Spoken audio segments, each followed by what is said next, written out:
Good day, students. Today I am here with a lecture series. Yes, this would be a lecture series.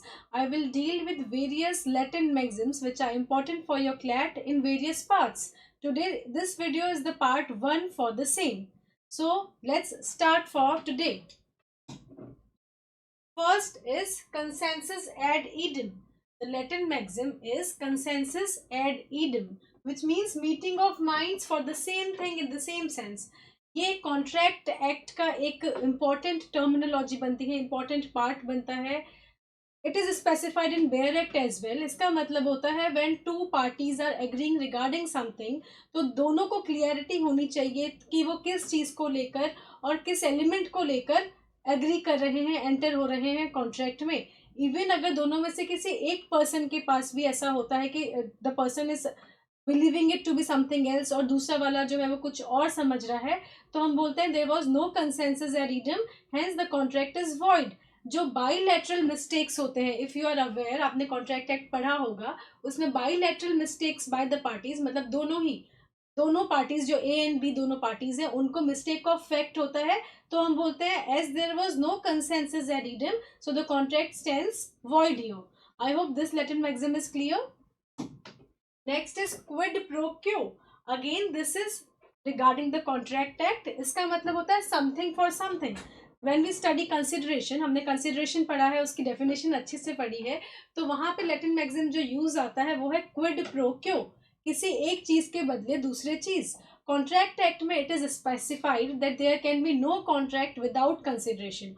Although there are certain exceptions given in section number 25 जो आपने पढ़ा होगा अच्छे से, जिसमें voluntary gifts आते हैं, past voluntary services आती है, एटसेट्रा एटसेट्रा.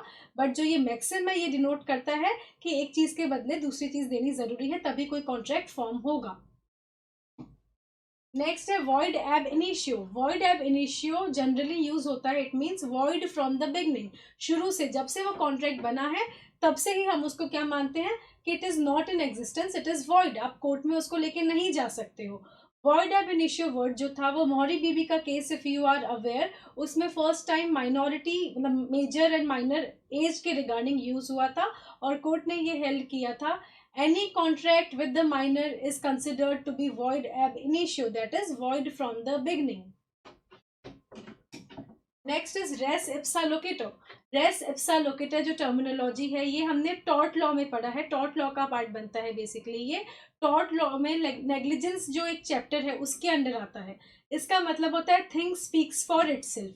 अब आप लोग सोचोगे कि क्या कोई नॉन लिविंग थिंग बोल सकती है? Obviously the answer would be no, but there are certain circumstances जब कोई नॉन लिविंग थिंग में इंडिकेट करती है कि गलती किसकी थी.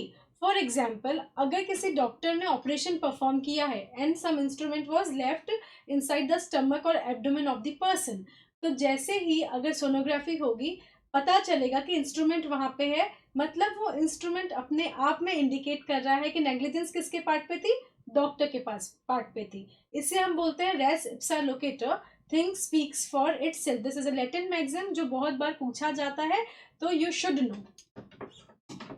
नेक्स्ट है उबी jus ibi Remedium. Ubi jus ibi remedium, when there is a right there is a remedy. आप अगर अच्छे से समझते होगे, if you have started studying law, कि अगर हमारे पास कोई राइट आते हैं तो ही अगर वो राइट इन्फ्रिंज होते हैं हम कोर्ट में जाते हैं. अगर ऐसा हो कि किसी चीज का कोई राइट ही नहीं है, for example if you do not take admission to institute, तो do you have right to ask the doubts? The answer would be no. और मीनवाइल अगर आपने एडमिशन लिया है उसके बाद क्या हुआ, आपके पास राइट आया है, राइट आने के बाद if the right is infringed तो आप क्या बोलोगे, we have a remedy, we can go to the court. तो उबी जस इबी रेमेडियम ये ही बताता है. नेक्स्ट है इंजूरिया सिने डैमनम. इंजूरिया सिने डैमनम अगेन टॉर्ट लॉ का कॉन्सेप्ट है. इसका मतलब होता है जहां पे लीगल इंजरी हुई है लेकिन पर्सनली पर्सन को कोई डैमेज नहीं हुआ है, उसे हम बोलते हैं इंजूरिया सिने डैमनम. इंजूरिया वर्ड का मतलब होता है इंजरी, सिने वर्ड का मतलब होता है विदाउट, और डैमनम वर्ड का मतलब होता है डैमेज. Injury without damage. ये इंजरी कौन सी होनी चाहिए, लीगल इंजरी होनी चाहिए. इसका एक फेमस केस लॉ है Ashby versus White. Ashby versus White case में a person was prevented from casting vote. आप सबको पता होगा above 18 everyone has the right to vote. उसमें उस पर्सन को वोट नहीं देने दिया था, तो यहाँ पे माना गया था कि पर्सन की लीगल राइट जो है वो इन्फ्रिंज हुआ है, बट उसको पर्सनल कोई डैमेज नहीं हुआ है, but still compensation of ₹1 was awarded by the court. अब आपको ₹1 सुन के बहुत शॉकिंग लग रहा होगा, बट क्योंकि ये बहुत पहले का केस है तो at that time ₹1 also had certain values. Damnum cine injuria. अब इंजूरिया सिने डैमनम हमने जो पढ़ा है उसी का जस्ट ऑपोजिट है damnum cine injuria. Do not gate confused, ये भी टॉट लॉ का ही पार्ट है। दोनों मैगजीम्स दो वर्ड्स का बस इंटरचेंजेबल पोजीशन पे है, बट मीनिंग एकदम चेंज हो जाता है।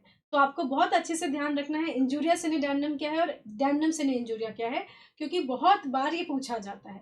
डैमेज विदाउट इंजरी, ये जो मैगजीम है ये इंडिकेट करती है कि पर्सन को डैमेज तो हुआ है बट कोई लीगल इंजरी नहीं हुई है। ऐसे केसेस में compensation is not given. For example, मेरी एक स्वीट की शॉप है एंड उस शॉप पे I have been earning a great amount of profits. मेरा जो राइट टू ट्रेड है वो अच्छे से चल रहा है, बट मीन टाइम कोई एक कॉम्पिटिटर जस्ट पास वाले प्रॉपर्टी पे एक अच्छा सा स्टोर खोल दे, तो कस्टमर्स डाइवर्ट हो गए। Some customers will come to me and some will go there. तो यहाँ पे मुझे फाइनेंशियल लॉस हुआ है, डैमेज हो रहा है, बट क्या मुझे कोई लीगल इंजरी हो रही है? The answer is no. जब तक लीगल इंजरी नहीं हो रही है, no compensation will be given to me. Okay, then qui facit per alium facit per se, ये भी टॉट लॉ का ही एक मैक्सिम है। इसका मतलब होता है one who does the act through another is deemed in law to do it himself. Vicarious liability का जो कॉन्सेप्ट है उसमें ये मैक्सिम काम आता है। वाइकेरियस लाइबिलिटी मतलब गलती किसी और की, सजा किसी और को। अब वो कोई और कौन होगा? द मास्टर, या फिर जो हायर कर रहा है पर्सन को, जिसके लिए पर्सन काम कर रहा है, उसको भी हम लाइबल करते हैं। तो ये उसी के लिए एक लैटिन मैक्सिम यूज है, दैट इज क्वी facit per alium facit per से। अगर कोई पर्सन किसी और को बोल के कुछ काम करवा रहा है तो माना जाएगा the person is acting himself और उसकी लाइबिलिटी आएगी। नेक्स्ट है actus non facit reum nisi mensit rea। An act does not make a person guilty unless there is a guilty mind। ये आपने लॉ ऑफ क्राइम्स में पढ़ा होगा। इसका मतलब होता है कि अगर पर्सन सिर्फ कुछ एक्ट कर रहा है तो हम उसको लाइबल नहीं करते हैं, गिल्टी माइंड होना भी जरूरी है। Guilty mind along with guilty act constitutes the crime. ये आपने बार बार सुना होगा कि अगर गिल्टी माइंड है, गिल्टी एक्ट हो रहा है तो ही क्राइम होता है। अगर इन दोनों में से मेंस रिया और एक्टस रियस आई थिंक आप लोगों ने पढ़ा होगा, तो अगर मेंस रिया एब्सेंट है तो भी हम लाइबल नहीं करते हैं, एक्टस रियस एब्सेंट है तो भी हम उसको लाइबल नहीं करते हैं। डी मिनिमिस नॉन क्यूरेट लेक्स, ये मैक्सिम जो है ये टॉर्ट में भी यूज आता है, क्राइम में भी यूज होता है, क्रिमिनल लॉ में आईपीसी में सेक्शन 95 में it is given. The law does not take into consideration trifle acts. अगर कोई बहुत छोटे छोटे एक्ट्स हो रहे हों, फॉर एग्जांपल मेरा पेन रखा हुआ था, my friend took away the pen, used it, उसने साइन किया कुछ और वापस रख दिया, तो इतनी छोटी छोटी चीजों को लेके I can not go to the court. क्यों? क्योंकि ये ट्राइफल एक्ट्स है।